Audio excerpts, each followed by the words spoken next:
I'm already recording because I was just telling the audience that I'm just sitting here waiting for Tim to get back to take a leak.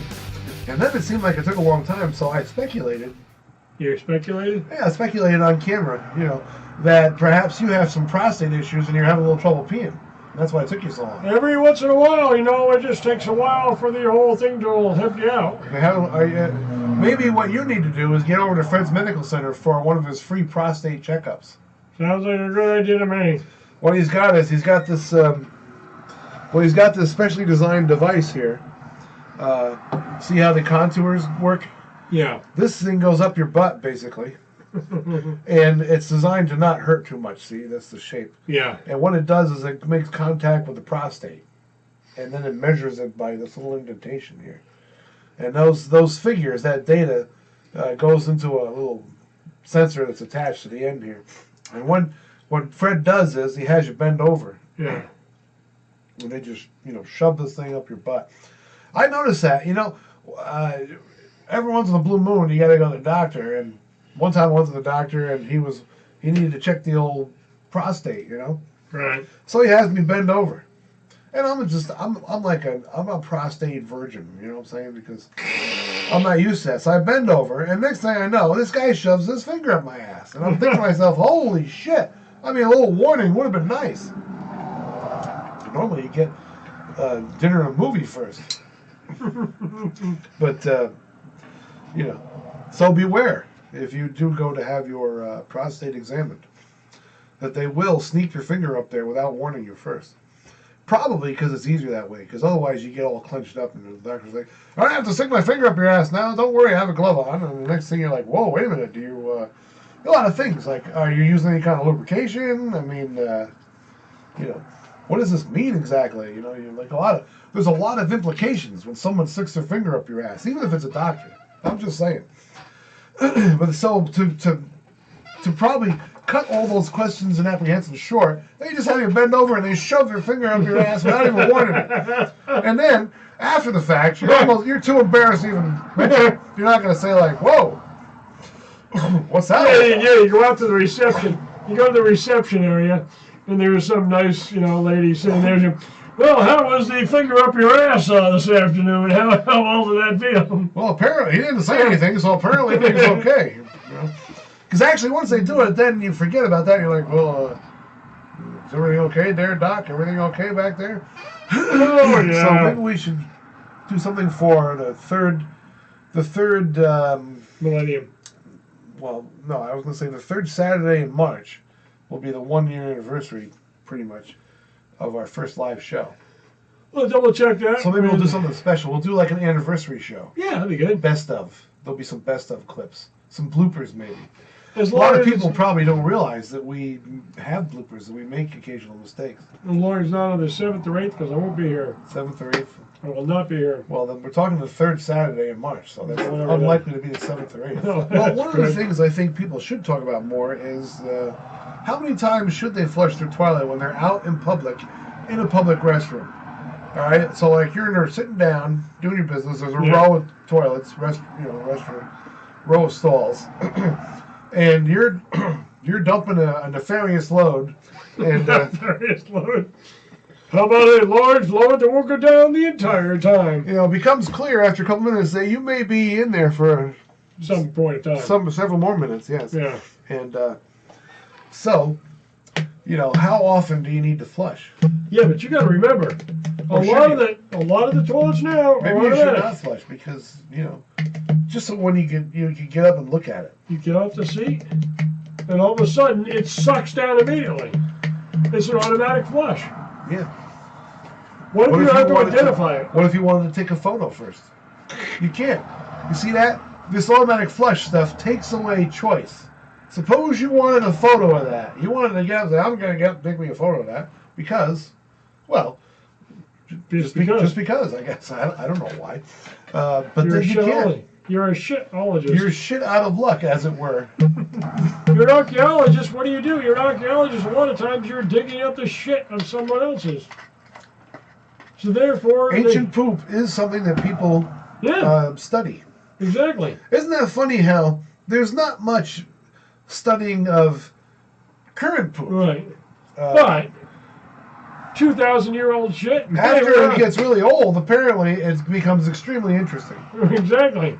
So, the shit of Pompeii. Actually, I was going to say that, but really I have nothing to add after that. It's just an observation. Do with it what you will. The shit of Pompeii. Some knowledge is best kept secret. Yes.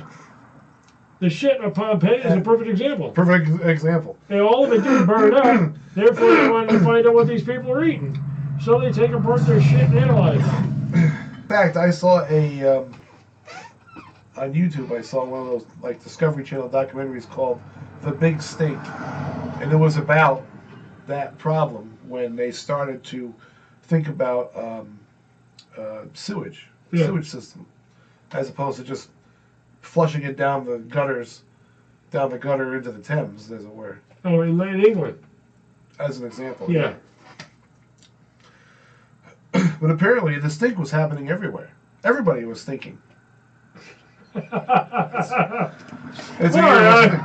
I'm Stink. How are you? Hey. It wasn't just the Head English. stink. Everybody stunk.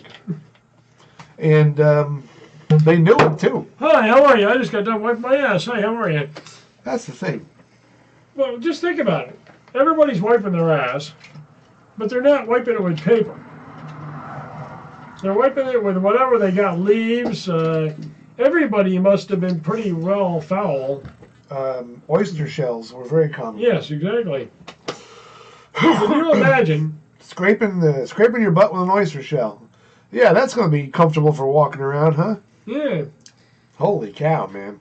Could you imagine you're going to go to war? You're going to war against this other place? Nah, because everybody stinks. They all smell. So I know what happens. The army that gets defeated, they're the ones that don't smell as much. The victors, they smell really bad. You think that's what it is? Yeah, because they infected the other army. And the other army was got. But how can you run off to battle when it's like you got a rash on your ass because you didn't wipe properly? You know what I'm saying? Yeah, but you don't even wipe. They just scrape. Yeah, that's not enough. Can you imagine like the sanitary code? I'm here to say that it's not enough. I can see the Romans coming up with like this sanitary code. Make sure you thoroughly scrape. And when you're done scraping, hang it up for the next individual. So, people used to sit on like this stone seat and take a dump down this shaft into this, stream or whatever. Yeah.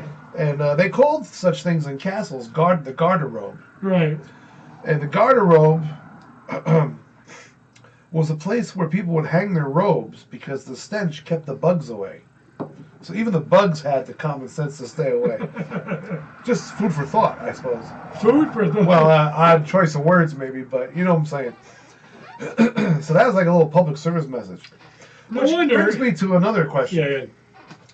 These public service messages, like on the beer. Is a pregnant woman really unaware that she shouldn't drink alcohol when she's pregnant? And if she suddenly sees it when she is drinking, is she going to go, holy shit, I had no idea? These public service messages, I don't think they really help. You gotta be, first, you have to be stupid. Second, you have to be ignorant. Third, you got to be completely dumb. I think the government does think that we. Fourth, you got to be an incompetent moron. Are mostly pretty stupid. And fifth, you got to figure out a way to spend tax dollars, because if you don't spend them, they're going to get spent on something else. Therefore, the announcements on the beer are a good way to spend tax dollars.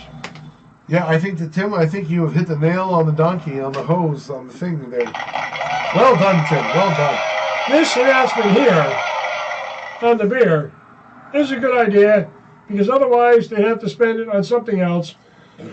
And therefore, that's kind of a feel-good thing. Somebody died in an accident. Right. Which is sad, certainly. Yes. So they came up with this legislation to put this shit on the bottles, which doesn't really probably save anybody. But it makes them feel better. Yeah.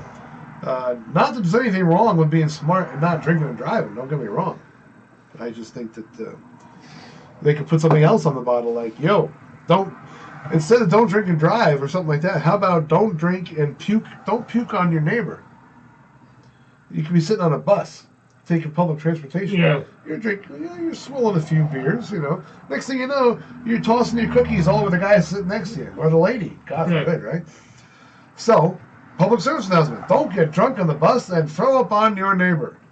Or, the other thing, when putting on this particular condom, this particular brand, don't put it on too tight, otherwise your dick will fall off. So they should... It's a public service announcement? Yeah, on all the boxes of condom that come, the brick of condoms. Just trying to be helpful, Yeah, right? just trying to be helpful. Wow. But that should be like common knowledge. If you never slid one of these things on, then practice makes perfect. What are we talking about here exactly? What is the topic here?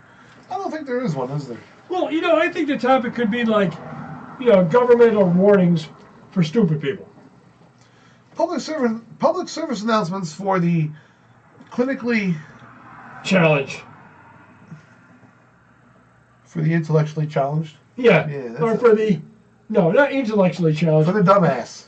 I think public service dumbass. announcements for stupid people. Oh, all right. Don't pour sulfuric acid on your genitals. That's a good one. Oh, here's a better one.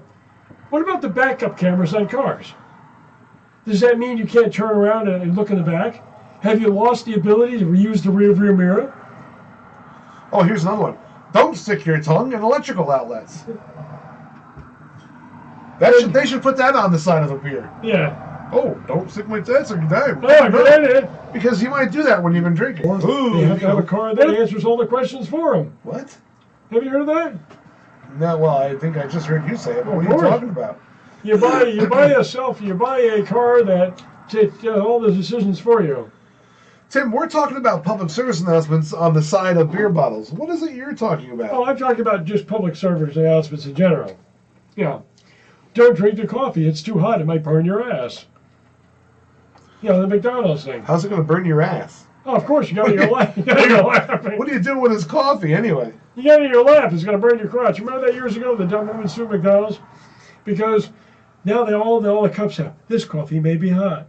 No, I'd rather have cold coffee that has a hot label on the container that tells me not to put it in my crotch, therefore I'll order it cold. It should have like a thing that says, caution, this is coffee. It's more likely to be hot than not. Or keep that in mind when you spill it on your crotch. Or even better, each one of the coffee cups comes with a thermometer on the side, which indicates how hot or cold the coffee is. That's not a bad idea. Think about that. That's a great marketing idea. Yeah. We have the hottest coffee known to man. It's like coming out boiling almost. Yeah. So you can sit outside in the snow. Stupid people can figure out how hot the coffee is. That is not a bad idea. Yeah. I bet you they've considered that, and maybe it was too expensive. Or maybe nobody ever thought of it, because sometimes somebody's the first person to think of something. Tim, holy shit, Tim. This may be like the thing you remembered for. Affinity.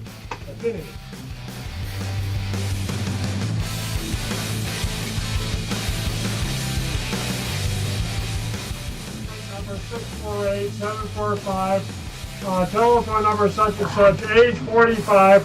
Will you please come to the druggist department for your prostate? Who ordered the penis pump? Who ordered the penis pump? Please come and pick it up at the pharmacy here, aisle number 65.